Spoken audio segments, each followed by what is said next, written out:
मुक्ति का रहस्य बताते हुए, मुक्ति सहज है ये बताते हुए पूज्य स्वामी राम सुखदास जी कहते हैं, एक बहुत ही बढ़िया बात है, इस ओर आप ध्यान दें तो विशेष लाभ होगा। बात यह है कि हम भगवत प्राप्ति, जीवन मुक्ति, तत्व ज्ञान, परम प्रेम, कल्याण, उद्धार इत्यादि जो कुछ ऊंची से ऊंची बात चाहते हैं, उसकी प्राप्ति अपने आप सिद्ध है। यह बहुत ही मूल्यवान बात है, इसे आप मान लें।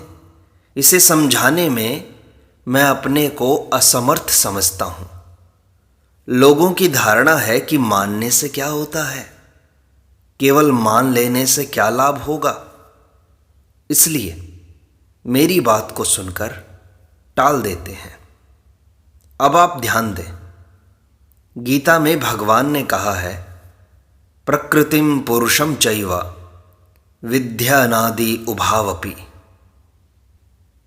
अर्थात प्रकृति और पुरुष दोनों को ही तू अनादि जान।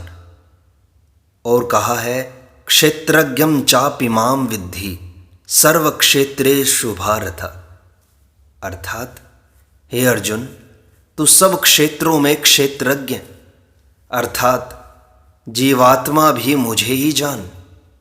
अभिप्राय यह है कि प्रकृति और पुरुष दोनों भिन्न भिन्न हैं, ऐसा मान लें।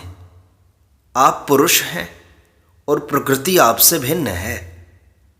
तात्पर्य यह निकला कि आप जिससे अलग हैं अर्थात मुक्त होना चाहते हैं, उस प्रकृति से आप स्वतः मुक्त हैं। केवल आपने सच्ची इच्छा से प्रकृति को पकड़ रखा है, उसे स्वीकार कर रखा है। प्रकृति को पकड़ने से ही दुख और बंधन हुआ है। इसे छोड़ दें तो आप ज्यों के त्यों ही हैं, जीवन मुक्त हैं। आप निरंतर रहने वाले हैं और प्रकृति निरंतर बदलने वाली है। वह आपसे स्वाभाविक अलग है। प्रकृति ने आपको नहीं पकड़ा है, अपितु आपने ही प्रकृति को पकड़ा हुआ है और मेरे की मान्यता उसमें की हुई है। मेरे की मान्यता करना ही भूल है। यह जो इंद्रियों सहित शरीर है, यह मैं नहीं है, और जो यह संसार है वह मेरा नहीं है।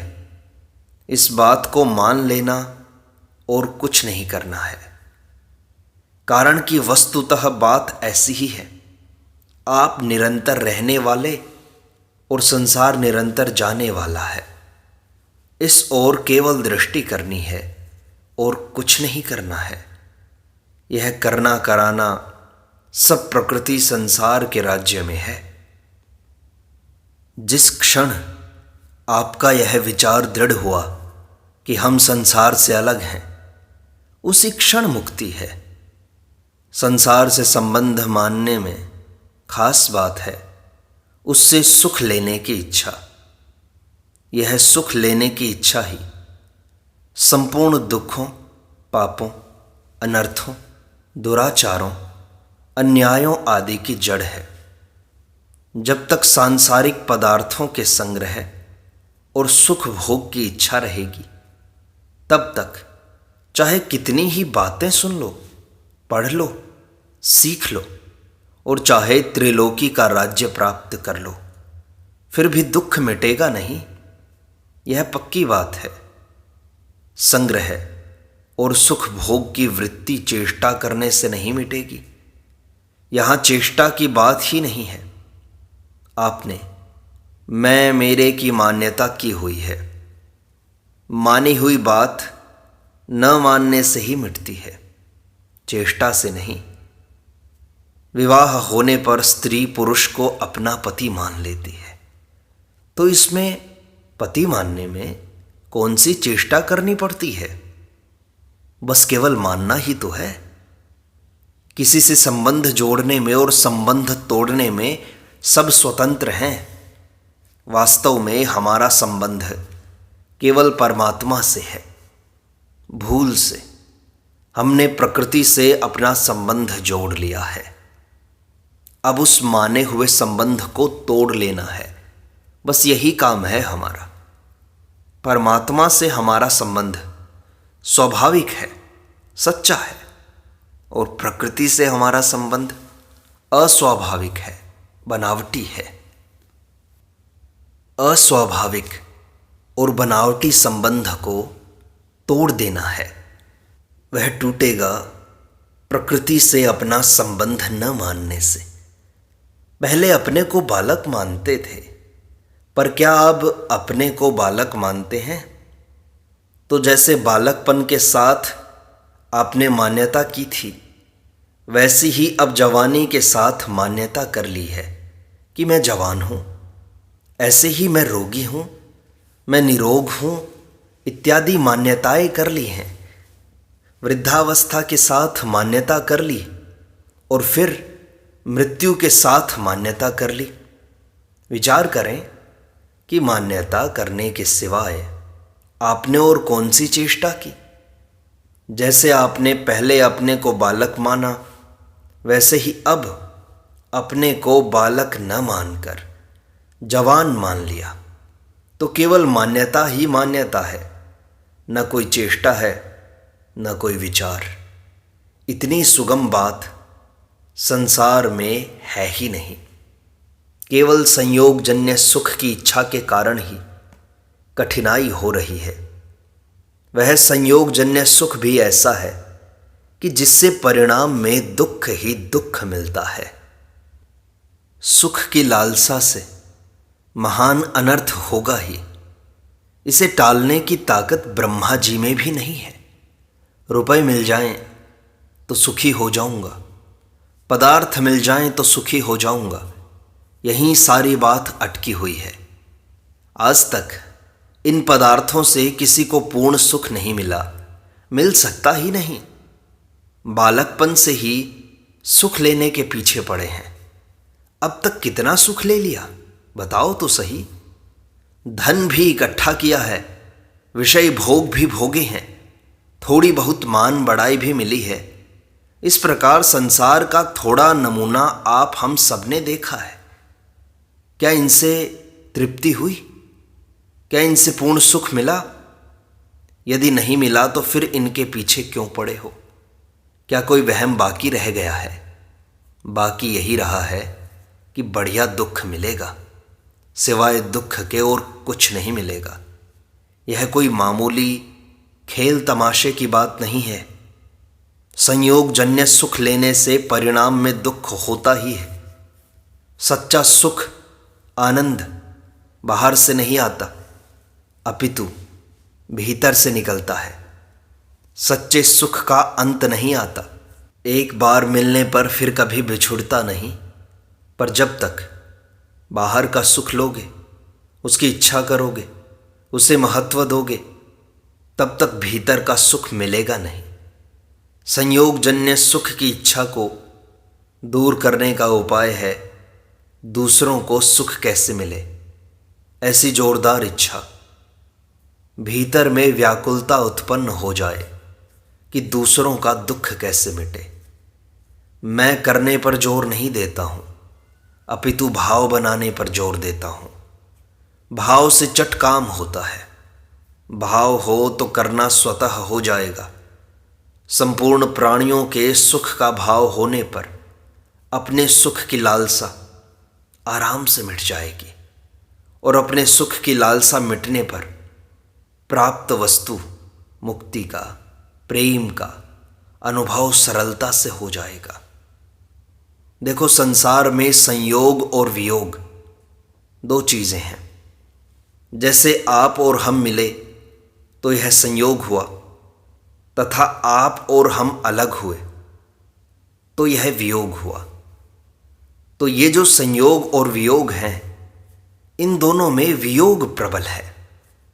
तात्पर्य यह है कि संयोग होगा कि नहीं होगा इसका नहीं पता, पर वियोग जरूर होगा, ये पक्की बात है। जिसका वियोग हो जाए उसका फिर संयोग होगा, यह निश्चित नहीं। पर जिसका संयोग हुआ है उसका वियोग होगा, यह निश्चित है। इससे यह सिद्ध होता है कि जितने भी संयोग हैं सब वियोग में जा रहे हैं। प्रत्येक संयोग का वियोग हो रहा है, यह सबके अनुभव की बात है। अब इसमें बुद्धिमानी की बात यह है कि जिसका वियोग अवश्यम भावी है उसके वियोग को हम अभी वर्तमान में ही मान लें, फिर मुक्ति, तत्वज्ञान, बोध अपने आप हो जाएगा। कितनी सरल बात है। शरीर, इंद्रियां, मन, बुद्धि, प्राण, मैंपन सबका एक दिन वियोग हो जाएगा। आप इनके वियोग का अनुभव वर्तमान में ही कर लें। प्रत्येक संयोग वियोग में बदल जाता है, इसलिए वास्तव में वियोग ही है, संयोग है ही नहीं। संयोग रूपी लकड़ी निरंतर वियोग रूपी आग में जल रही है। जीव का वास्तविक संबंध परमात्मा के साथ है, जिसे योग कहते हैं। इसका कभी वियोग नहीं होता। वस्तुतः परमात्मा से जीव का वियोग कभी हुआ ही नहीं। जीव केवल परमात्मा से विमुख हो जाता है। मनुष्य का संसार से संयोग होता है, योग नहीं होता। संयोग का तो वियोग हो जाता है, पर योग सदा रहता है। जैसे यहाँ हम 2 महीने के लिए आए हैं, अब 15-20 दिन गुजर गए, तो क्या अब भी 2 महीने हैं? ये 15-20 दिन वियुक्त हो गए, हम इनसे अलग हो गए और अलग हो ही रहे हैं। एक दिन पूरा वियोग हो जाएगा। ऐसे मात्र पदार्थ, परिस्थिति, अवस्था आदि का हमसे वियोग हो रहा है। कोई नया संयोग होगा तो वह भी वियोग में जाएगा। इसमें क्या संदेह है बताओ? तो इस वियोग को ही हम महत्व दें, इसे ही सच्चा माने, फिर परमात्मा में स्वतः हमारी स्थिति हो जाएगी। कारण कि सच्चाई से ही सच्चाई में स्थिति होती है। परमात्मा में स्थिति का नाम ही है मुक्ति, जो अवश्यम भावी है, अर्थात जिसका होना निश्चित है। उस वियोग को पहले ही स्वीकार कर लें, तो फिर अंत में रोना नहीं पड़ेगा। विनय पत्रिका में श्री गोस्वामी तुलसीदास जी लिखते हैं, मन पछितई है अवसर बीते, अंतहु तो ही तजेंगे पामर, तू न तजई अबहीते। वर्तमान में ही वियोग को स्वीकार कर लेना चाहिए। भगवान गीता में कहते हैं, तम विद्याद दुख संयोग वियोगम योग संजितम। दुख रूप संसार के संयोग के वियोग का नाम योग है। संयोग में विषमता रहती है, संयोग के बिना विषमता नहीं होती। संयोग का त्याग करने से विषमता मिट जाती है और योग प्राप्त हो जाता है। समत्वम योग उच्यते। फिर न कोई दुख रहता है, न संताप रहता है, न जलन या हलचल ही रहती है। जब तक संयोग है तब तक प्रेम से रहो, दूसरों की सेवा करो, जितनी बन सके सेवा कर दो। बदले में किसी वस्तु की आशा मत रखो। जिनसे वियोग ही होगा उसकी आशा रखे ही क्यों। माता, पिता, स्त्री, पुत्र, भाई, बंधु इत्यादि जितने भी हैं, उन सबसे एक दिन वियोग होगा। उनसे अच्छे से अच्छा व्यवहार कर दें, मन की यह गलत भावना निकाल दें कि वे बने रहेंगे। जो मिला हुआ है वह सब जा रहा है, फिर और मिलने की आशा क्यों रखें। और मिलेगा कि नहीं मिलेगा इसका तो पूरा पता नहीं, पर मिल जाए तो रहेगा नहीं इसका पूरा पता है। फिर उसके मिलने की इच्छा करके व्यर्थ अपनी बेइज्जती क्यों करें। राग द्वेष, हर्ष शोक आदि भी रहते नहीं, अपितु जा ही रहे हैं।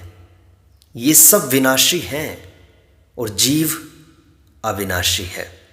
ईश्वर अंश, जीव अविनाशी। विनाशी का संग छोड़ना मुक्ति है और अविनाशी में स्थित होना भक्ति है। विनाशी का वियोग हो ही रहा है, इस वियोग को अभी ही स्वीकार कर लें, फिर मुक्ति और भक्ति दोनों ही स्वतः सिद्ध हैं। हम सबके अनुभव की बात है कि जब गाढ़ नींद आती है तब कुछ भी याद नहीं रहता।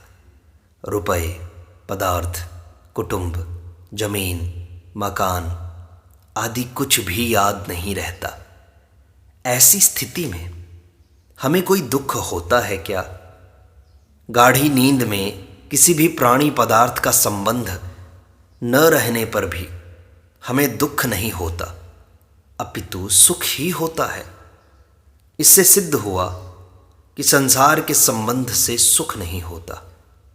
अभी आप सोचते हैं कि हमें धन मिल जाए, ऊंचा पद मिल जाए, मान बढ़ाई मिल जाए, भोग मिल जाए, आराम मिल जाए तो हम सुखी हो जाएंगे। विचार करें कि जब गाढ़ निद्रा में किसी भी प्राणी पदार्थ से संबंध न रहने पर भी दुख नहीं होता और सुख होता है, तब इन वस्तुओं की प्राप्ति से सुख मिल जाएगा क्या? इस बात पर आप गहरा विचार करें। जागृत की वस्तु स्वप्न में और स्वप्न की वस्तु सुषुप्ति में नहीं रहती। तात्पर्य यह है कि जागृत और स्वप्न की वस्तुओं के बिना भी हम रहते हैं। इससे सिद्ध यह हुआ कि वस्तुओं के बिना भी हम सुखपूर्वक रह सकते हैं, अर्थात हमारा रहना वस्तु, अवस्था इत्यादि के आश्रित नहीं है। इसलिए वस्तु, पदार्थ, व्यक्ति आदि के द्वारा हम सुखी होंगे और इनके बिना हम दुखी होंगे। यह बात गलत सिद्ध हो गई। जागृत में भी अनेक पदार्थों के बिना हम रहते हैं, पर सुषुप्ति में तो संपूर्ण पदार्थों के बिना हम रहते हैं और उससे हमें शक्ति मिलती है। अच्छी गहरी नींद आने पर स्वास्थ्य अच्छा होता है और जगने पर व्यवहार अच्छा होता है। नींद के बिना मनुष्य का जीना कठिन है।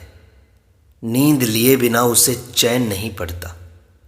इससे सिद्ध हुआ कि संपूर्ण वस्तुओं के अभाव के बिना भी हम रह नहीं सकते। वस्तुओं का अभाव बहुत आवश्यक है हमारे लिए। अतः अनुभव के आधार पर हमारी यह मान्यता गलत सिद्ध हो गई कि धन, संपत्ति, कुटुंब आदि के मिलने से ही हम सुखी होंगे और उनके बिना रह नहीं सकेंगे। नींद में इन सबके बिना रहते हो ना। सुषुप्ति में वस्तुओं के बिना भी हम जीते ही हैं। जीते ही नहीं, सुखी भी तो होते हैं और शरीर, इंद्रियों, मन, बुद्धि सब में ताजगी भी तो आती है। जागृत में जब वस्तुओं से संबंध रहता है तब हमारी शक्ति क्षीण होती है और नींद में वस्तुओं का संबंध न रहने से शक्ति संचित होती है। वस्तुओं के संबंध विच्छेद के बिना और नींद में क्या होता है? यदि जागृत अवस्था में ही हम वस्तुओं से अलग हो जाएं, उनसे अपना संबंध न मानें, उनका आश्रय न लें, तो जीवन मुक्त हो जाएं। नींद में तो बेहोशी रहती है, इसलिए उससे जीवन मुक्त नहीं होते। संपूर्ण वस्तुओं से संबंध विच्छेद होना मुक्ति है। मुक्ति में जो आनंद है वह बंधन में नहीं है। मुक्ति में आनंद होता है वस्तुओं के संबंध छूटने से। नींद में जब वस्तुओं को भूलने से भी सुख शांति मिलती है, तब जानकर उसका संबंध विच्छेद करने से कितनी सुख शांति मिलेगी। शरीर और संसार एक हैं, ये एक दूसरे से अलग नहीं हो सकते। शरीर को संसार की और संसार को शरीर की आवश्यकता है, पर हम स्वयं आत्मा शरीर से अलग हैं और शरीर के बिना भी रहते ही हैं। शरीर उत्पन्न होने से पहले भी हम थे और शरीर नष्ट होने के बाद भी हम रहेंगे। इस बात का पता न हो तो भी यह जानते ही हैं कि जब गाढ़ निद्रा में जब शरीर तक की याद नहीं रहती तब भी हम रहते हैं और सुखी रहते हैं। शरीर से संबंध न रहने से शरीर स्वस्थ होता है। संसार से संबंध विच्छेद होने पर आप भी ठीक रहोगे और संसार भी ठीक रहेगा। दोनों की आफत मिट जाएगी।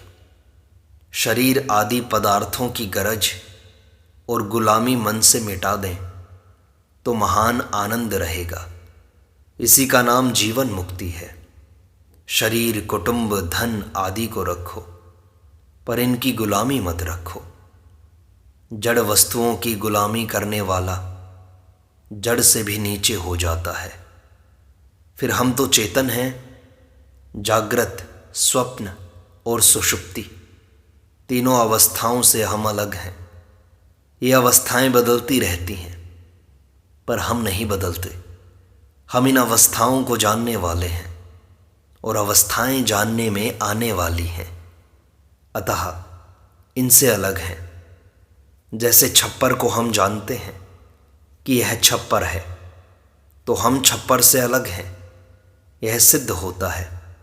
अतः हम वस्तु, परिस्थिति, अवस्था आदि से अलग हैं। इसका अनुभव होना ही मुक्ति है। एक बहुत सुगम बात है, उसे विचार पूर्वक गहरी रीति से समझ लें तो तत्काल तत्व में स्थित हो जाएंगे, मुक्त हो जाएंगे। यही मुक्ति का रहस्य है। जैसे राजा का पूरे राज्य से संबंध होता है वैसे ही परमात्म तत्व का मात्र वस्तु, व्यक्ति, क्रिया आदि के साथ संबंध है। राजा का संबंध तो मान्यता से है पर परमात्मा का संबंध वास्तविक है। हम परमात्मा को भले ही भूल जाएं पर उसका संबंध कभी नहीं छूटता। आप चाहे युग युगांतर तक भूले रहें तो भी उसका संबंध सबके साथ एक समान है। आपकी स्थिति जागृत, स्वप्न या सुषुप्ति किसी अवस्था में हो, आप योग्य हो या अयोग्य हो, विद्वान हो या अनपढ़, धनी या निर्धन, परमात्मा का संबंध सब स्थितियों में एक समान है। इसे समझने के लिए एक युक्ति बताता हूँ। आप मानते हैं कि बालकपन में मैं था, अभी मैं हूँ और आगे वृद्धावस्था में भी मैं रहूँगा। बालकपन, जवानी और वृद्धावस्था तीनों का भेद होने से था, हूँ और रहूँगा ये तीन भेद हुए। पर अपने होनेपन में क्या फर्क पड़ा? भूत, वर्तमान और भविष्य तीनों में अपना होनापन तो एक ही रहा। अतः आप कैसे भी हों, कैसे भी रहें, आपकी सत्ता एक समान अखंड रहती है। आपका कभी अभाव नहीं होता। वह सत्ता ही शरीर, इंद्रियां, मन, बुद्धि आदि को सत्ता, स्फूर्ति देती है। वह शरीर आदि के आश्रित नहीं है। इससे यह सिद्ध हुआ कि आप हरदम है में स्थित हैं।